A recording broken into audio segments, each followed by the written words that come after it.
Me Too in Tollywood, and the hunt is on for the accused choreographer. Four police teams have now been formed in order to look out for Jani Master, the accused of sexual assault. Now, a POCSO case has been filed against Jani Master. An FIR was filed against the renowned choreographer in the Telugu film industry after a former colleague accused him of sexually assaulting her multiple times over several years. The complainant has gone on to say that the sexual harassment took place when she was still a minor, which is why the case that has now been registered against Jani Master, who worked as a choreographer in films such as Baahubali and Pushpa, has in fact now under the POCSO Act. So there are 4 police teams that are now on the lookout for the choreographer accused of rape, criminal intimidation and causing hurt. Do you remember? He has been accused of sexually assaulting a female choreographer. In addition to this, a case under POCSO has been registered. And my colleague Uma gets us the details. Uma, the choreographer who's said to be part of big ticket movies such as Baahubali and Pushpa continues to be on the run.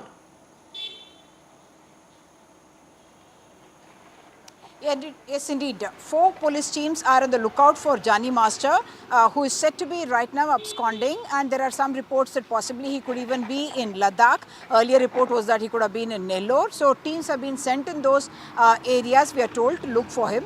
The second aspect is, like you mentioned, Jani Master is a top choreographer, not just for Telugu cinema or Tamil cinema, but he is, in fact, is a national profile, and he has a huge fan base himself. And the allegations that are being made by this 21-year-old come as quite a setback for him. And yes, that is the reason why there is also concern about the safety of this young girl, because he has fans as well, and there could be attacks, and that's the apprehension that's been expressed by women activists who have now sought police protection for this girl. And the worrisome aspect was also that some media houses had revealed details that could identify this young girl, and therefore the concern is about not just her physical safety, about also whether she will be allowed to work or be given work in future as well. The third part is that yes, they have gone to the Women's Commission as well. Some women activists have approached the Telangana Women's Commission and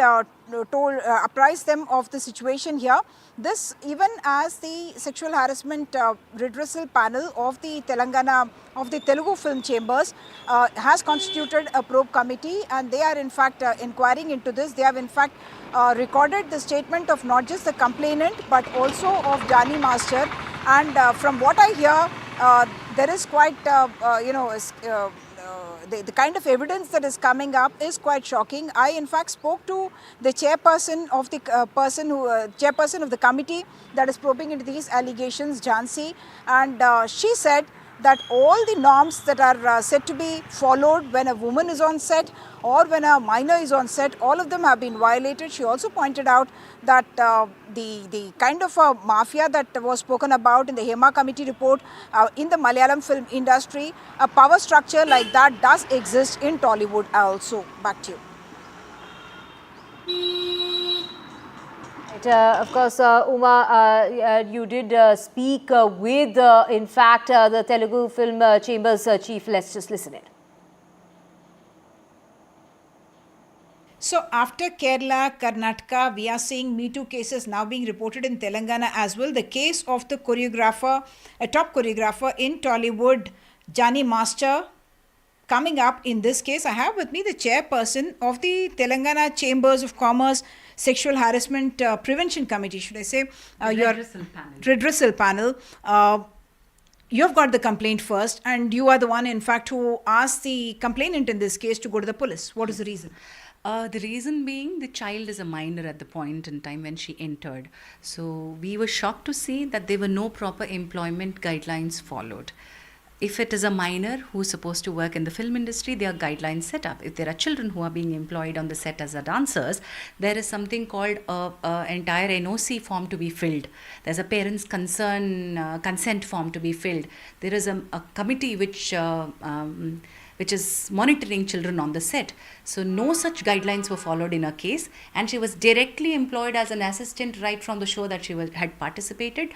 She was young at that point, and then the sexual assault happened right from the initial days of her employment as an assistant. So we thought we can take this up as a sexual harassment at workplace.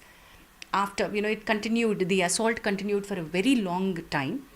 from the time that she was young as 16, 17, 18, 19. So once she completes her 18th, 19th birthday, then I think we can at least come in as the sexual harassment redressal panel, employer-employee relationship. But what do I do with the number of years that she was harassed even before? So, which is not in our purview, and she should get legal justice. And the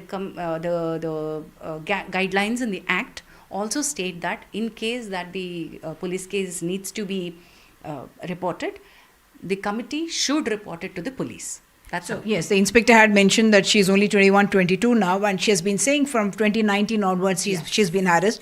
And now I do understand that POXO section has been added to the other sections. As far as your panel is concerned, I do understand that you, after the HEMA committee report came, you also felt that the body that you have, which is a redressal committee, that is something that needs to get more teeth. What are you looking at right now? In this case, I understand the Women's Commission is also now looking at this complaint. Three angles to this, Uma. One is that we are acknowledging that the industry is not yet safe and we don't have enough mechanisms in place. That is number one. Two, if there are mechanisms in place, I don't have one employer or one workplace to define the actual employer-employee or unorganized sector, may whatever LC is set up. We are not falling into both of those setup. So second is workplace guidelines, defining the workplace guidelines. And the third factor being that even if you kind of say that, come to a conclusion that there has been sexual harassment, who am I going to punish? Who is going to, what is the kind of respite that we are going to give? Who's the employer? There are multiple employers in this. मैं बोलूँगी, this is a person who is committed, the accused is actually at fault. Who will I ask to remove him from the work? Which producer? So collectively industry has to come forward and there should be a guideline of what we should do. This is where I find that we don't have enough teeth.